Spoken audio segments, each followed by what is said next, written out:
This week's Natural Gardening Live, we are talking about how winter affects our gardens. Not just about how it affects our gardens, but the way winter can benefit our gardens. So we often talk about the damage and everything winter can cause and the problems it causes for wildlife and the extra care that we've got to put in and that sort of thing. But actually, there are quite a few benefits to winter that people kind of overlook or don't think about so much. So that's what we're talking about today, trying to put a positive spin on the cold weather.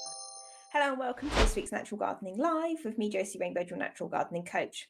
Now, I want to say in advance, I have got a cold, got a bit of a cold coming on, so I'm a little bit nasal and I've got a croak. So if you can hear that, I apologise. Hopefully I sound okay still. And there's also a heavy downpour of rain just happened, literally seconds before I went live. So you might be able to hear that in the window behind me.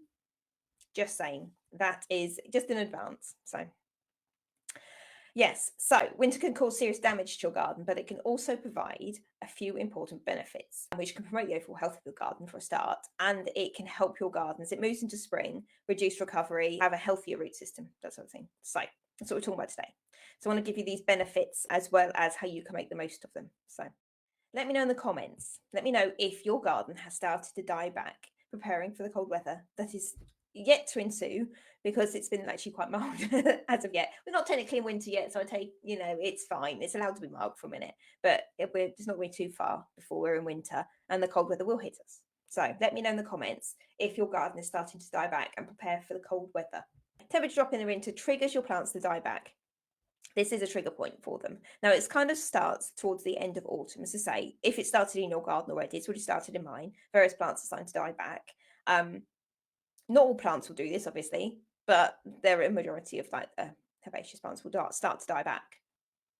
So the hormones in the plants will shift at this time of year, moving away from the growing green shoots, growing flower buds, growing new stems and things like that. Moving away from the green growth and moving in to supporting the root systems. But we talked about it last week in the preparation of the soil, taking care of the soil as we come into autumn to reduce stress on and protect and insulate the root systems. So if you haven't watched that yet, that's still up in the group in the features section, or if you want to catch it on the YouTube channel, it'll be there as well, under the most previous, it'll be under the Natural Gardening Live playlist. So if you have a look on there, it'll be the most recent one, because this one won't be on there yet.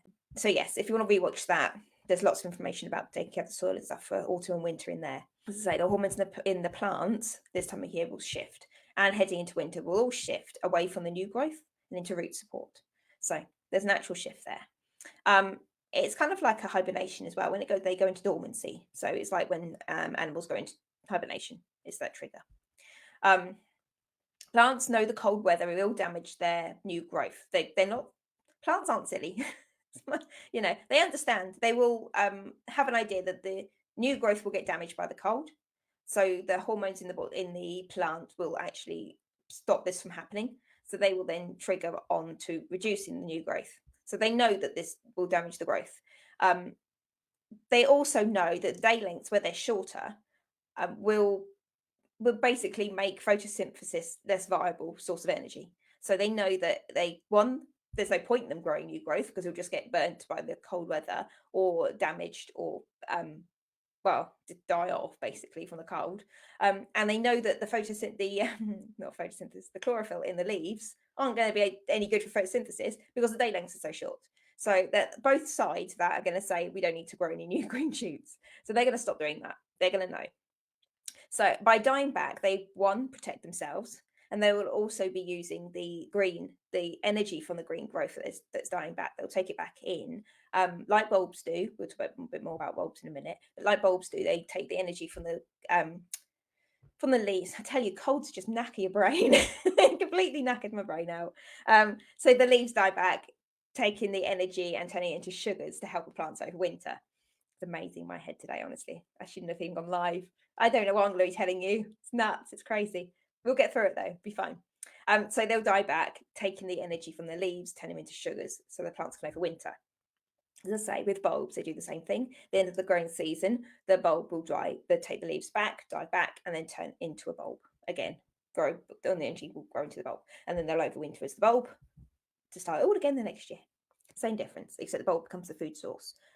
A lot of herbaceous plants don't have a bulb as a food source. They just die back and they use the energy from the leaves to help them manage their root systems, repair and heal and recover as they go through winter, so they can all start again growing new shoots and leaves in the springtime.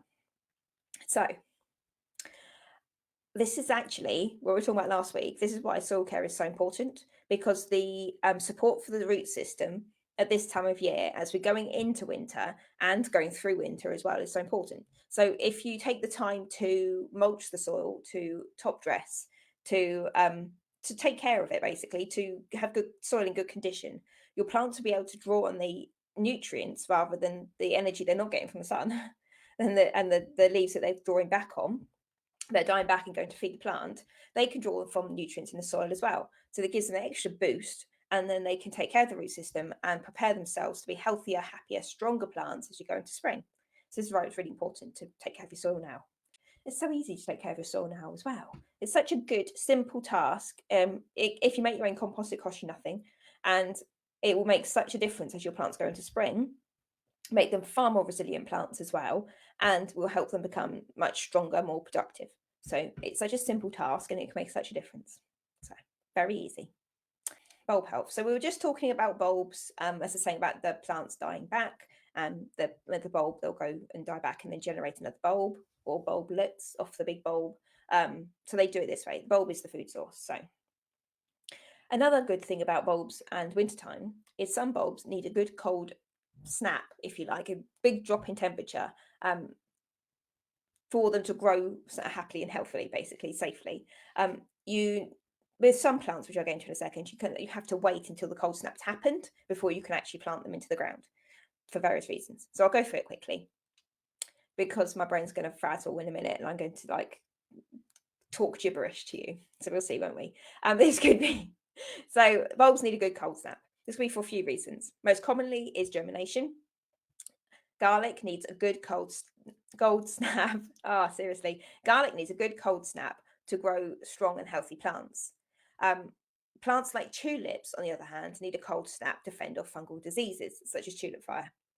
And I think I've spoken about tulip fire in here before now. If you don't know what tulip fire is I say virus, it's a disease that affects the leaves and the flowers of the tulip plants. The leaves turn all contorted when they grow. They turn contorted and they've got scorched, like brown ends to them.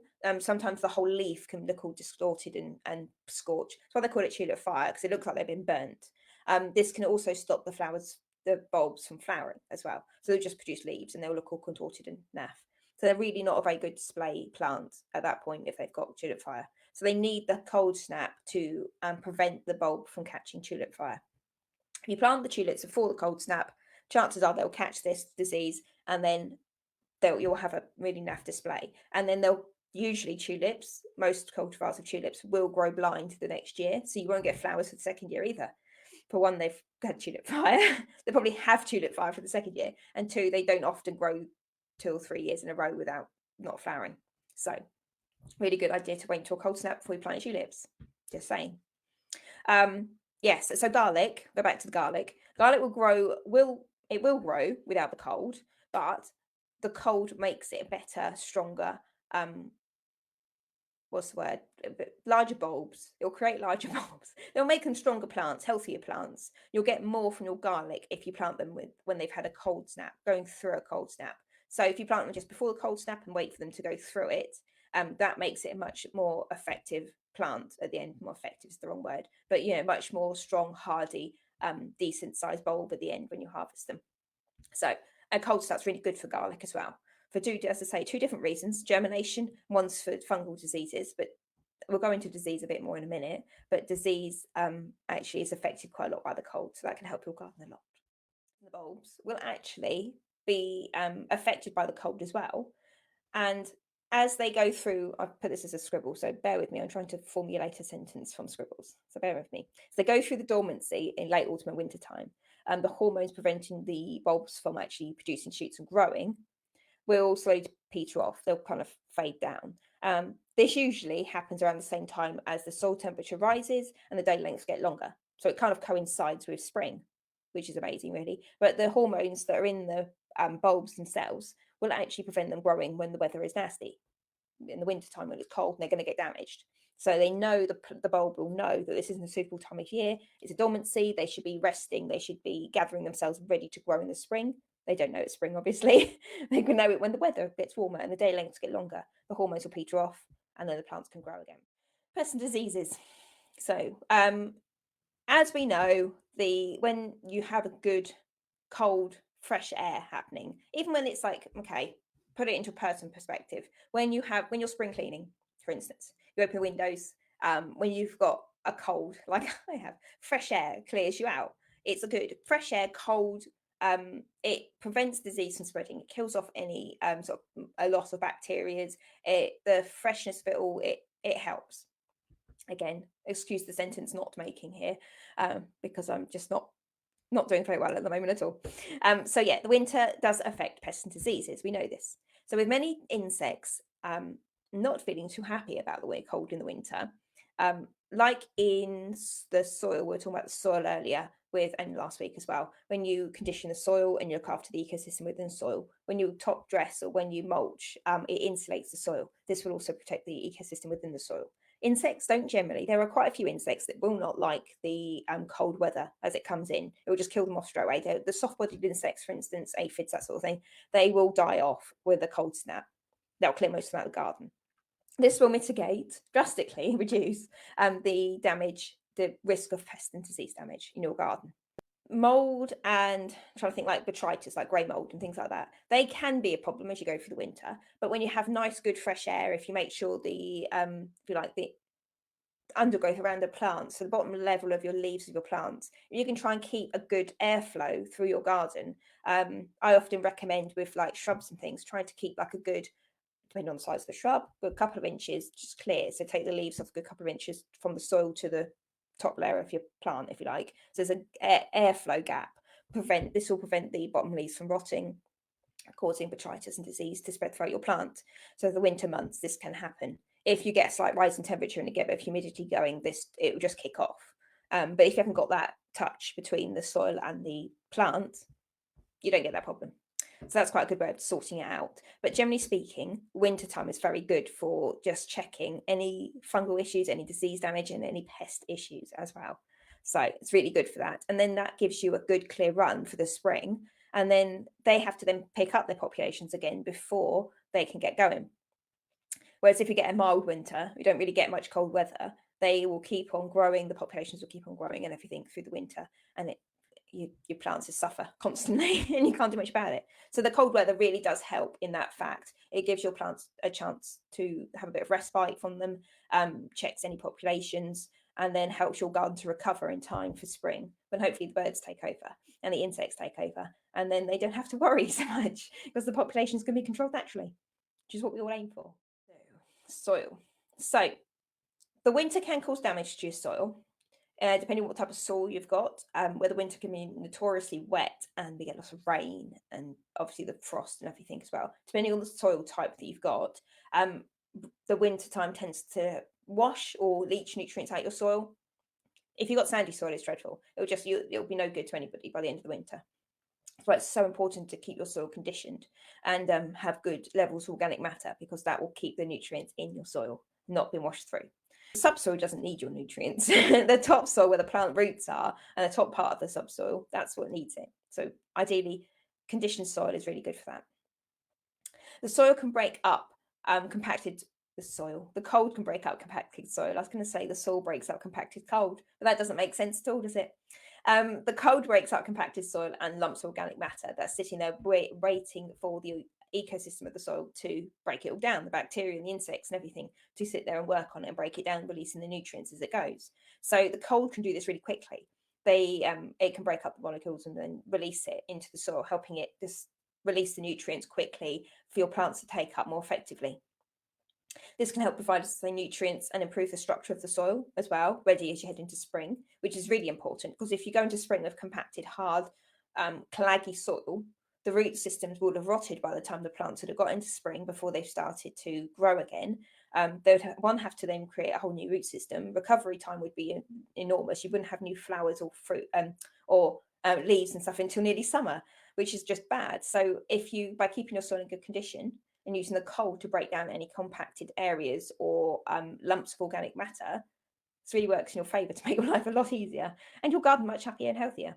So I was just saying, if you had mulch your garden in the autumn, the cold, the frost, the snow, whatever you might get, we don't see a lot of snow down in the south, but if you get snow up where you are, it will play a bigger role in breaking this, or as I say, this mulch down, and then incorporating it into the topsoil, or even down to the subsoil as well, making the job much easier for the bacteria and the insects living in the soil to release the nutrients for your plants.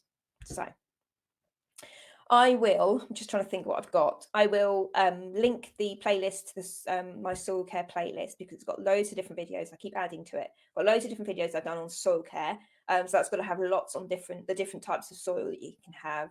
So like sandy soil, clay soil, loamy soil, that kind of thing. So all the different types of soil you've got and how you can condition them. So it's got that in there as well. Making compost, things like that. I will obviously do posts as we go through the week all on what I'm talking about now. I'm going to cough any minute now, so I'm going to take myself off. I will speak to you all soon. I'll see you next week, Natural Gardening Live, which you'll see listed on Sunday. So look out for that. Look out for the posts in the week and the videos that I link. And on that note, I'll see you all next week. Have a great day. Don't get too wet and don't get too cold. And I'll see you next week. See you later.